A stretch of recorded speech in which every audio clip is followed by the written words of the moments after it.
Particular పిల్లలందరికీ గూడా ఈ మధ్య ఆటిజం ఏదైతే వస్తుందో, వ్యాక్సినేషన్స్ తర్వాత ఎక్కువగా వస్తుందనే వర్డ్ అయితే వస్తుంది. రైట్. మరది నిజంగానే వ్యాక్సిన్స్ వల్లొస్తుందా? లేకపోతే పిల్లలకి సహజంగా వచ్చే అవకాశం ఉంటుందా? ఏమంటారు? వ్యాక్సిన్ వల్ల ఆటిజం వస్తుందా అనే దానికి అవును అని చెప్పొచ్చు, కాదు అని చెప్పొచ్చు. సో, మనం కొంచెం హిస్టరీ తీసుకుందాం. అసలు వ్యాక్సిన్ వల్ల ఆటిజం వస్తుంది అనే టాపిక్ అసలు ఎందుకొచ్చింది అని మనం బ్యాక్‌గా ఎళ్తే, హ్మ్. సో, లండన్‌లో ఒక డాక్టర్ ఉండేవారనమాట. ఆయన పేరేంటంటే ఆండ్రూ వేక్‌ఫీల్డ్ అని. ఓకే. ఈయన యాక్చువల్‌గా ఒక గ్యాస్ట్రోఎంట్రాలజిస్ట్ అంటే మన డైజెస్టివ్ సిస్టమ్ అవునవును. ఉంటుంది గదా! సో, ఆ ప్రాబ్లమ్స్‌కి చూసే ఆయననమాట. ఆయన దగ్గరికి కొంతమంది చిల్డ్రన్ వచ్చారు. వాళ్ళతో ఏంటంటే డైజెస్టివ్ ప్రాబ్లమ్స్ ఉన్నాయి వాళ్ళకి. డైజెస్టివ్ ప్రాబ్లమ్స్ వాళ్ళకి ఎప్పుడు డెవలప్ అయినాయంటే ఎంఎంఆర్ అని ఒక వ్యాక్సిన్ ఉంటుంది. హ్మ్. మమ్స్, మీజల్స్, రుబెల్లా అని ఒక వ్యాక్సిన్ ఉంటుందనమాట. అది ఒక సింగిల్ వ్యాక్సిన్ కాదు.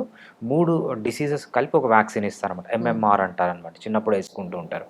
ఆయన గమనించినప్పుడు ఏమైందంటే ఈ గ్యాస్ట్రో ఇంటెస్టైనల్ ప్రాబ్లమ్ ఉన్న పిల్లలకి ఈ ఎంఎంఆర్ వ్యాక్సిన్ హిస్టరీ ఉండింది. అదే విధంగా ఎంఎంఆర్ వ్యాక్సిన్ ఇచ్చిన తర్వాత ఈ పిల్లలకి ఏమైందంటే ఆటిజం సింప్టమ్స్ అనేవి డెవలప్ అయ్యాయన్నమాట. ఓకే.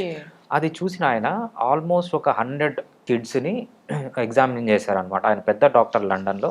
ఎగ్జామిన్ చేసిన తర్వాత ఆయన ప్రపోజ్ చేసిందేంటంటే MMR vaccine is linked to development of autism అని